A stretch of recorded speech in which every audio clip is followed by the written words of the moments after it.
Slightly.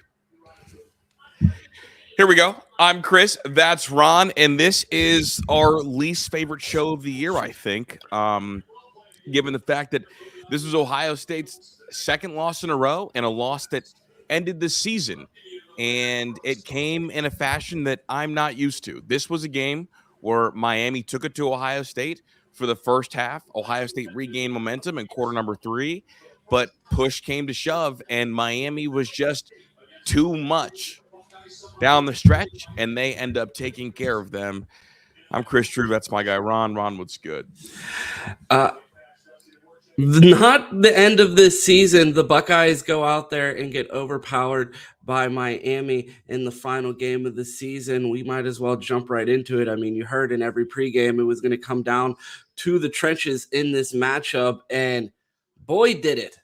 Yeah, no, it did. This was the first half was some of the more incredible trench domination that I had seen, and it was really humbling as an Ohio State fan. Like, all week I kind of had been snickering at some of the Miami fans that thought that they were going to be able to just purely dominate this team in the trenches. But early on, it was Bain and Mesidor in the backfield the entire time. Julian Sayin got hit early and 100% like got rattled. Like, he was rattled to the point where he stopped looking downfield, Ron, because he was so worried about these two. So it became kind of check down Julian Sayin and the impact that these two had. Ohio State couldn't run the ball. Ohio State couldn't do anything drop back wise for a little while. I mean, really, it wasn't till at the end of the first half when those guys were a little bit gassed, we saw Ohio State have some success. But down the stretch, like, those two took over this ball game and dominated.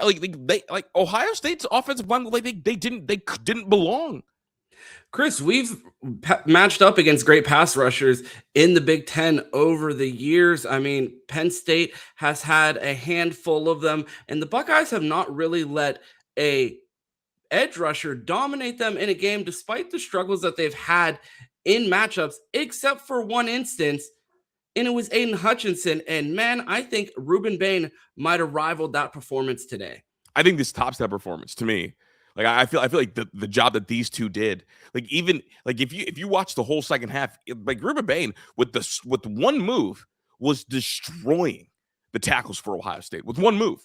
Now, I do think that, like, obviously there was a little phantom holding call. It was like the good old, like, get back at some point. But Reuben Bain was an absolute monster the entire game. And, it's funny, Ron, and I don't want to turn this into what Ohio State needs to fix for next year kind of podcast, but this made me miss running quarterbacks. And I know that that's not in Ryan Day's DNA, but, like, I wish that we had a quarterback with some capability. Now, look, like, Julian Sayin did a good job kind of keeping his feet, but as soon as, like, that first body flashed across Julian Sayin, we knew the play was over.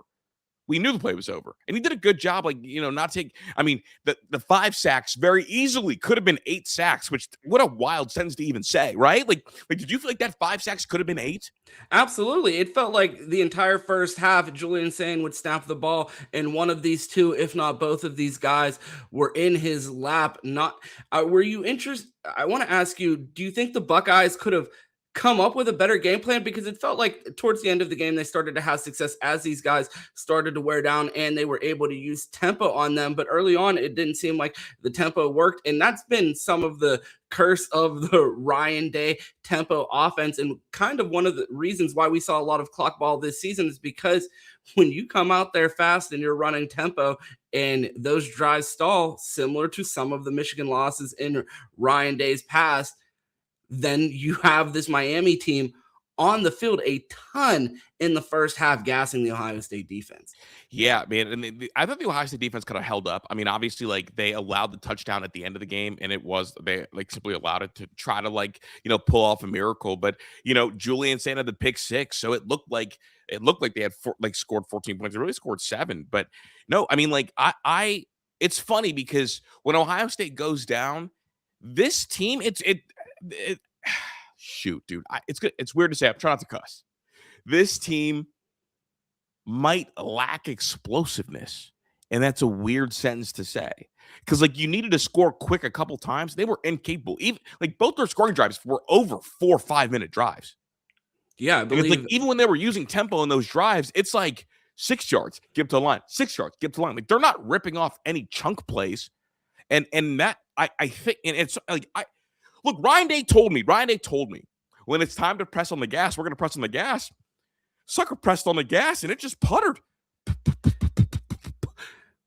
We might as well jump right into it. Ryan Day officially takes over play calling for this game. And Kris, I wrote it down in my notes early on. I said, are we going to see the pre-snap eye candy that we saw in the playoff last year? Because it felt like the Buckeyes kept it really vanilla this year. And it felt like Ryan Day, the offense wasn't very balanced to come out. They were very pass heavy. And the way this offense looked to start, it was just, it was frustrating to see the Buckeyes stall early on. They didn't have balance, and to not be able to find the big play explosion. You said it lacked explosiveness, but I mean, they did find a way to hit the big play a couple times with Jeremiah Smith. And you check the timeline, everybody saw Max Clare wide open for a touchdown early. I put that one all on Julian, because that's early in the progression, like him. And is that, I mean, honestly, that's where Julian. And this is it. That's where Julian Sayin's eyes, where they primarily were downfield. Mesidor and Bain pulled him down. Yeah. And that, I mean, what did you and I had one concern about Julian Sayin. One concern heading into the year. What was it? Decision making under pressure. And Kris, I have a tweet in my drafts that I saved because the Buckeyes scored right after I typed it. Before the Jeremiah Smith play happened right after I hit send on it. But the tweet was, Julian Sayin this entire year up until the postseason, which I include this Indiana game as a part of the Big Ten championship game, did such a good job. And something that Kyle McCord struggled with, that stalled and killed Ohio State's offense, was taking awful sacks and not getting rid of the ball and living to fight another play. And a lot of the time in these last two games, we watched Julian eat sacks or not be able to at least just live to fight another day. And there was at least 3 times I could count in this game where if Julian would have just thrown the ball away, it doesn't put the Buckeyes in such a bad situation from being behind the sticks. And I felt like a lot of those sacks, and I don't put them all on Julian because, I mean, he was under fire the entire game. But you have to, at some point, acknowledge what you're dealing with and live to fight another day in some of those situations. Yeah, you have to. I'm blown away, man. Like I almost like I want to like start thinking about like what this team needs to improve on. But I'm just so shocked how physically Ohio State looked outmatched when it came to offense versus defense. Yeah, I keep making the reference back to these Michigan games because all lead up to this game, you heard about trench play, more trench play, and it really did come down to it. And for the first time in what feels like almost 24 months, it feels like there was a more physical team on the field than the Buckeyes.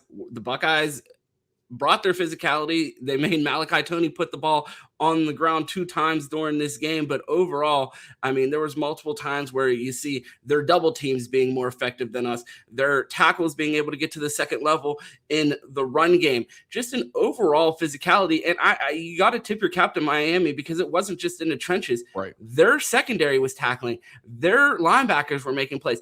This was a physical team, and Mario Cristobal and a lot of the national media used the word violence to describe this Miami team. And I thought it was overblown because I've watched this Miami team. And honestly, I don't think this has to be the best game that I've seen. Dude, Miami they were not play. You can say it, Ron. They were not this physical all year. They weren't this physical last week. I've watched a ton of Reuben Bain, and it just was mind-blowing to me. I knew he was a great player, but the way that despite everybody in the country knowing that was what Miami was going to need to do to wreck this game, still did it with success. It was, you just have to tip your cap to Miami, because one of the things that we talked about before this game was Indiana, the way they got pressure and sacks was confusing Julian on the back end and making him hold the ball. Julian didn't even have time to diagnose the back end, and like you said, had his eyes lower than normal because he had to be on the lookout for 3 and 4 the entire game, and not the 4 we normally like him looking for. Yeah, man. I mean, look, Jeremiah Smith played out of his mind. Jeremiah Smith was awesome today. Jeremiah Smith, and I think honestly, Miami felt like, you know what, he's in the zone. He's going to get his. We just can't let Carnell Tate beat us. But this is Jeremiah Smith against his childhood dream school, and he made a business decision, and not business based on the money that day. Business decision based on developing a wide receiver to go to Ohio State. This is a matchup that I wanted so desperately for him. I wanted this for him, and he played well enough to win the game. A kid who grew up in Miami Gardens, in the shadows of Miami University, and spurned his hometown school to come be a Buckeye and win a national championship.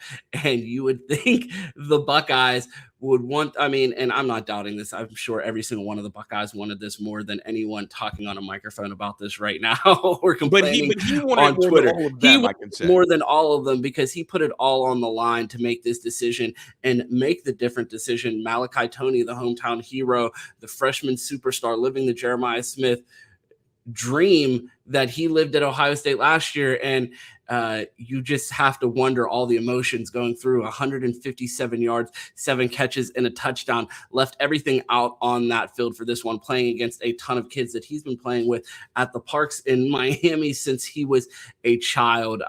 Just so much storyline all the way back to the 03 Fiesta Bowl. Miami finally vindicated, despite the fact that, they have the vacated win from the Luke Fickell era, and now this one, a much more meaningful, easily the biggest win in Miami history, not Miami history, in the Miami program in the last 25 years. So easily, this is the announcement. Since their last national championship, I might have bled the timeline a few extra years, but 20 years. Get ready. This win, I think, means more to Miami's national picture moving forward. For the last 7 to 8 years, teams have been able to go into Florida and get whoever they want. Miami beating Ohio State, who is the boogeyman, who was the Death Star, who is the defending national champion, and them beating them on New Year's Eve in this kind of fashion. Miami is already really talented. They have a lot of money. They're in a hotbed. They're about to see an uptick. This is going to be a theme. For Ohio State to win, Ohio State in the future is going to see them again soon if they continue their trajectory. This is going to be a thorn in the side, especially in a 12-team playoff. This is a really good Miami team, and Ohio State losing this game has just opened the door for Miami over the next 3 to 4 years. Absolutely. Get ready, dog. There's no if. There's no if. This is one of the most physical teams that I think the Buckeyes have played in the Ryan Day era, reminiscent of some of those Michigan teams. And I don't think Miami's not done. They're still recruiting at a high level. They have not reached their ceiling when it comes to recruiting. They just had a Heisman winning quarterback last year. They go out and get a veteran quarterback in Carson Beck, and I'm sure that's something that we will continue to discuss as the weeks go on into the offseason. We got plenty of time to diagnose this Ohio State season, but one of the things that we talked about coming into the year with Julian as a first-time starter is the success of first-time starters in the college football playoffs, not winning a game, but actually winning a national championship. Right. And you see the veteran experience of Carson Beck in this game. Did he go out there and look like he should have been in New York during this game? I'd argue probably not, but he also didn't turn the ball over. And so to be able to go out there and perform and manage that game, I think it was a solid performance by Carson Beck. You know what he did that I'm really missing on the Ohio State side? He picked up first downs, and he picked up first downs with his legs, and he also got you into a ton in third and manageables with his legs. Absolutely. For Ohio State, the throw wasn't there. I had this whole toolbox theory. Obviously, you and I do a lot of work on Dead Air Sports, and we have this whole toolbox theory with quarterbacks. And the guys who use their entire toolbox and use their legs to move the chains or to put you in position to move the chains are going to win games like this because they're just what we call drive extenders. Carson Beck was a drive extender the entire day.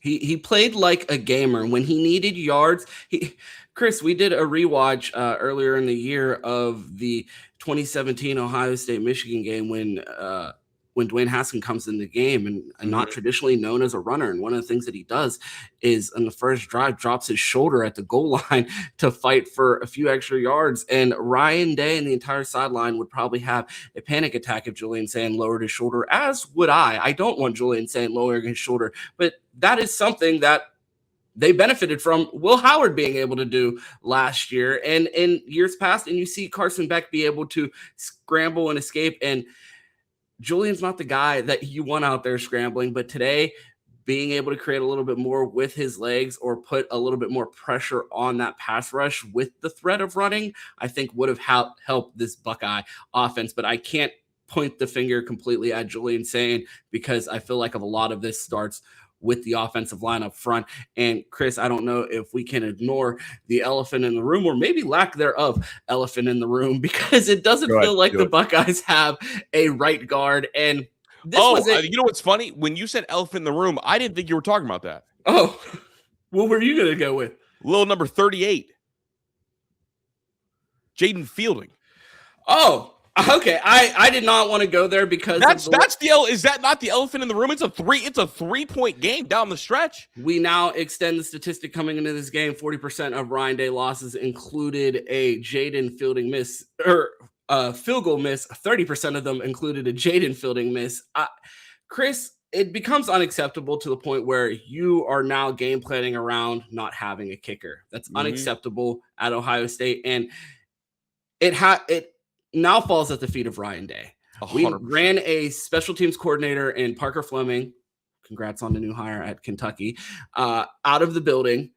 And we knew that Urban Meyer was maniacal about his special teams. The way it was almost his downfall in Jacksonville about how maniacal he is about missing kicks. Make your kicks, kick the kicker, right? Yeah, I don't want Ryan Day out here kicking kickers, but we need a little bit more emphasis on, hey, if you're going to be here and wear the scarlet and gray and stand on the sidelines and reap the benefits of NIL and walk around Columbus as an Ohio State football player, when it's time to do your job, you have to make kicks, Kris. And every time it's some sort of excuse. It's a mental block. It's a hamstring issue. It's the weather, Kris. There's no excuse anymore. The Buckeyes, this is a kid that tells us I'm comfortable from inside 60 when Buckeye Nation isn't comfortable unless it's an extra point. It is beyond egregious that we are at this point where we're still talking about missed field goals, but I wasn't going to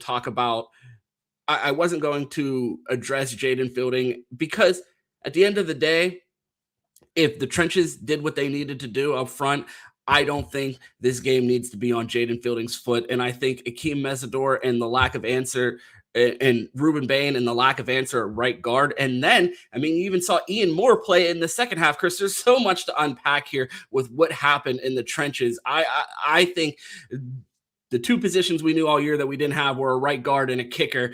And I think either one of them can wear it today. I'm going to go with the right guard position. And a lot of people were championing this switch from Gabe Van Sickle, who was the third option at right guard, because Josh Padilla got the attempt at right guard earlier in the year when they started to rotate Tegra out. And one of the things that I noted, yes, there were cut-ups all over the internet this past week of Gabe Van Sickle highlights. Yeah. Not full games. And there were plenty of times where because I've done it on Bleacher Report, I've done it on Dead Air Sports, I've talked about this numerous places about the fact that, Tegra has been frustrating this year and has struggled at times. But it's not like people have lit the world on fire when they've come in and replaced them, and we've watched them struggle with the same things. Stunts, twists. We've been talking about these two things that have been giving the Buckeyes trouble, to the fact that we were watching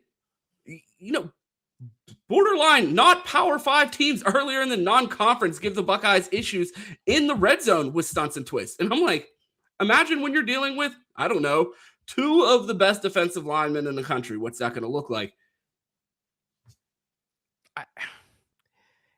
The other part of that is like, Tegra played last year and Justin Fry had him at least serviceable in the playoffs. Do you think this is a coaching thing? I think it's got to be, right?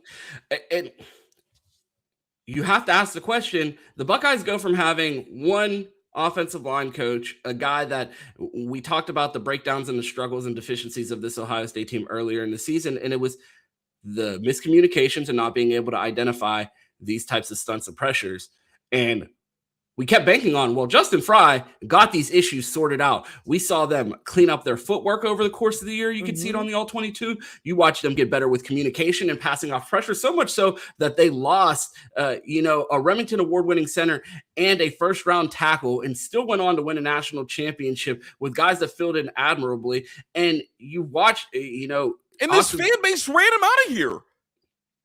I'm part of that, but he was not completely run out of here. He accepted a job with the Arizona Cardinals. Ryan Day goes out and gets not one, not two, three Power 5 offensive line coaches and bring them all on staff. And Kris, I see it in the chat. I think it's fair to question, did Ryan Day get it right with the offensive line hires? Because before the season, they were telling us, Kris, I was at preseason camp. I thought this offensive line, I was talking about this offensive line the way that Josh Pate was talking about the physical freaks on this Miami defense. They have the bodies in the room. They went out and got Ethan Onua in a big swing and miss in the transfer portal that, in a game where the Buckeyes are struggling on the offensive line, they go out and have one of the biggest portal additions that didn't even sniff the field today. They didn't even consider putting him on the field. I think this falls squarely at the feet of this offensive line room. Yeah, no, I think it falls on the players aren't good enough and the coaching's not been good enough. Now, here's the thing. Like, a lot of these guys played on last year's offensive line, and can you think of a single one that took a step forward? Austin Serafin was the only one that took a step forward. All of their offensive linemen that played last year, they all regressed. Like, we can now talk about it. We now have a full season sample size, and I've been the guy that's been like, all right, wait, continuity, just wait. With time, they'll get it right. Just wait. They face this D-line every day. Just wait. Well, Reuben, Bain, and Mesidor. What's Shaq say? Barbecue chicken? Like, that's what it was. This was the closest thing I've seen to barbecue chicken. And I'm looking at Shane Bowen, and I'm like, okay, maybe you lost offensive line to your other places for a reason. You could ask the question: Is this a tight end coach and a recruiter more than an offensive line? That's exactly what this is, because that's what people wanted. Like, people wanted a fun, energetic, someone that knows a third game as well, and a guy that can recruit. That's awesome. Jamies and Joes are awesome. I believe in it, but it's like, goodness gracious, for the offensive line to regress this far from where they were last year is disgusting. And I'm looking at Shane Bowen. Tyler, and I just don't want to be the guy. I don't want to shoot them too much bell, but at the same time, I do. How much is this about Quinshon Judkins and Travion Henderson making them right more than they should have been last year? Whether that be them being more successful in the red zone, being able to make the first guy miss, Travion Henderson and Quinshon Judkins both being elite in the in the pass pro. I saw Bo Jackson on his back during this game, during pass protection. So there's a lot of blame. Definitely part of it's definitely on them. But there's a lot of blame to go around. It's definitely part of it's on them. But this Miami D-line looked like we were facing the Bills. Yeah, it felt like it. Like, did Myles Garrett sneak in to the Miami locker room? Did Jason Taylor decide to suit up for him? Because it felt like it. And there's so much to talk about regarding Ohio State going forward. But when you discuss this game, I think it really just comes down to a physicality question, especially in the trenches. And a lot of people talk about, Ohio State fans like to star watch on the offensive line, and the criticism that Justin Fry got was unfair. And it's like, well, if you're not going to get 5 stars, you better coach them up to be 5 stars, because this is Ohio State and they're going to be matching up against guys playing like 5 stars. And it sure would have been nice to have a Francis Malinois out there on the offensive line, while you see Ian Moore, a guy that hasn't really gotten as many opportunities when jobs have opened up or they've shuffled the offensive line, comes in the second half, playing a ton of left tackle. Lots of questions to answer for the Buckeyes. Kris, I wanted to talk about this defense. They end up giving up 17 points. Julian Sayin gives up 7 because of the interception. I don't know how much you want to count those last 7, given that they gave up that one. Were you shocked by the use, deployment, or performance of Arville Reese, a guy that we expected to wreck this game? And I saw a lot of the sentiment on the timeline was, it felt like we nerfed Yeah, it felt like we nerfed Arville Reese starting in November, and we really haven't seen him. It felt like he popped up as the #1 overall pick, and it was like, all right. And that's not even from him. It felt like from a schematic standpoint. I think they fell in love with him as the spy too much. Like this whole falling in love with him as a spy, like kind of removed what we had seen from him as kind of being an extra edge rusher. Like he was there to like provide extra juice to the pass rush. And for some reason, they've opted to like go away from it, kind of dramatically away from it, and asking him to do more in coverage when he is your Abdul Carter, your Micah Parsons. Like he's cut from that cloth. And what do you want those guys never doing? Standing around. So why are we having the best? Like, here we go. I'll say it. He's the best athlete on the field when he's out there. He is. He just is. And to have the best athlete out there, just like kind of flat-footed and having him run side to side, felt like a misuse of like Weapon X. So I was disappointed, especially when Matt Patricia said, we got a lot of new things that we're excited to show. And I'm like, where? What? No, here we go. The defense held up for the most part, and they were out there a ton. But it felt like here we go. Kirby Smart does a really cool thing where he's like, there's times in the game, like pivotal moments, where I want to play offense on defense. And so I'll get guys that are those offense on defense players, and we will draw something up for them to go get it going. I was waiting for that because that's what Sonny Styles and Arville Reese should be taking turns doing. And it was one of those things where we almost got caught on the back foot instead of being aggressive and trying to speed up Carson Beck. Because there was a moment there was 2 drives back to back where it was like, oh yeah, those guys are coming. Especially Sonny. I thought Sonny played out of his mind. So like when that happens, it's like, I want to see offense on defense from those guys like we'd seen early in the year, and it just wasn't the case. Yeah, I mean, again, you bring up Sonny Styles, and again, I have to applaud Miami for their physicality. I asked a question before the game.